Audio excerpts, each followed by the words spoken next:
দাদারাও যে যার চাকরি করে। হ্যাঁ পিসিমা, আমার মা মারা যাওয়ার পর থেকে সংসারে হিসেব করার কেউ নেই। ঠাকুর চাকর সব রান্নাবান্না কাজকর্ম করছে, বৌদিদের তো কিছুই করতে হয় না। তোর দুঃখ বুঝি রে বাছা, এখানে সব ঘরের কাজ তোরই করতে হয়। হ্যাঁ তো, কাজের লোক একজন রাখার কথা বললাম, তা তোমাদের ছেলে কি বললো জানো? তা কি বলবে তা আমার জানা আছে। ওর বাবাই তো কোনোদিন কাজের লোক রেখেছে বাড়িতে? এত বড় বাড়ির সব কিছু করতো ধলুর মা। আমিও বিধবা হয়ে ফিরে এসে হাত লাগাই কাজকর্মে। দাদা বৌদিও গত হলো, আমিও কোমরের ব্যথায় কিচ্ছু করতে পারি না। তখন ধলু বলল, পিসি এবারে একটা বিয়ে করি, খাওয়া খরচ একটু বাড়বে, কিন্তু ঘরের কাজকর্ম করার একজন হবে। বুঝেছি, ঘরের কাজকর্মের প্রয়োজনেই শুধু আমাকে বিয়ে করা। আমি দেখো কালই বাপের বাড়ি চলে যাব, আর আসবো না কিন্তু। আহা বাচ্চা, অত রাগ করতে নেই। ঠিক আছে, আসুক ধলু, আমি না হয় বলে দেব তোকে নিয়ে কাল হাটে ঘুরে আসবে। একটা বড় কুমড়ো নিয়ে আসিস, আমি শিখিয়ে দেব কিভাবে রান্না করতে হয় কুমড়োর ছক্কা। দেখবি খরচ করে কেনা খাসির মাংসের থেকেও ভালো। দরকার নেই আমার কুমড়োর ছক্কা খেয়ে, আমি বাপের বাড়ি গিয়ে খাসির মাংসই খাবো না হয়, তোমরা খেয়েও বেশি করে কুমড়োর ছক্কা।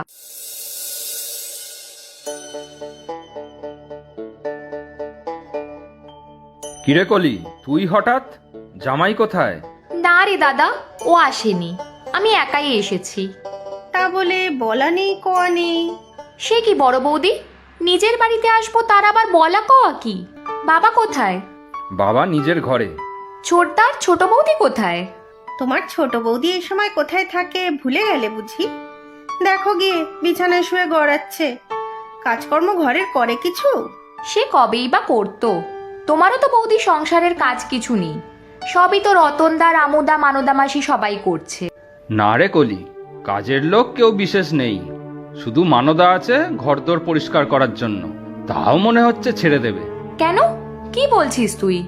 ওরা সবাই কোথায়? তোকে জানানো হয়নি এতদিন, বাবার ব্যবসাটা আর নেই, কিছু গোলমালের জন্য বন্ধ হয়ে গিয়েছে। কি সর্বনাশ! বাবার এত বড় ব্যবসা হঠাৎ করে বন্ধ হবে কি করে? সে তোমার বাবাকেই জিজ্ঞাসা করো। এদিকে আমরা তো পথে বসতে চলেছি, আর এর উপরে আবার বলা নেই কোয়া নেই তুমি এসে উঠেছো।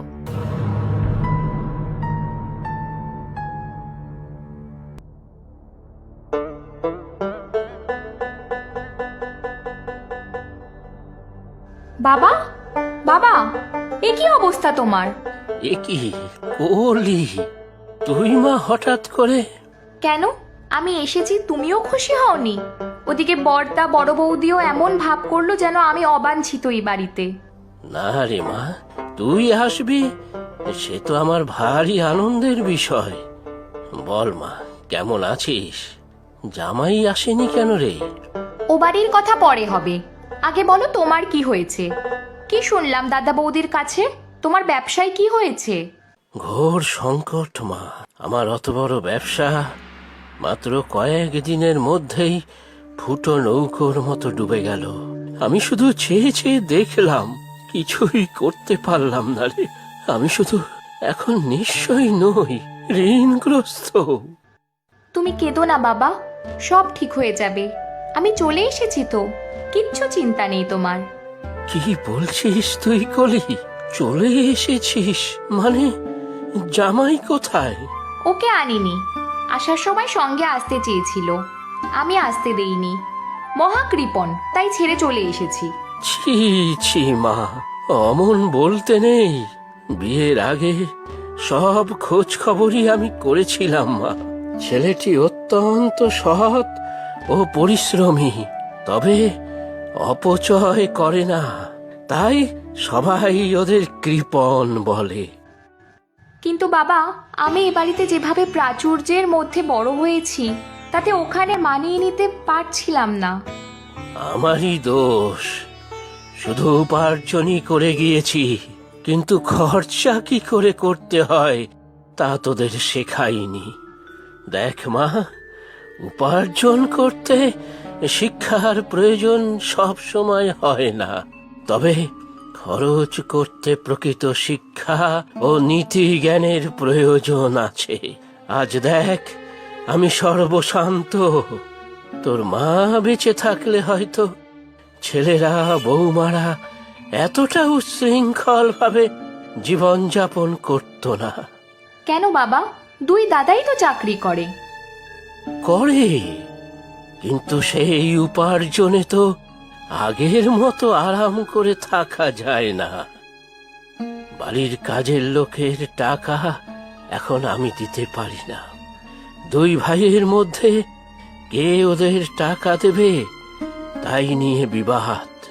বাধ্য হয়ে ওদের ছাড়িয়ে দেওয়া হয়েছে।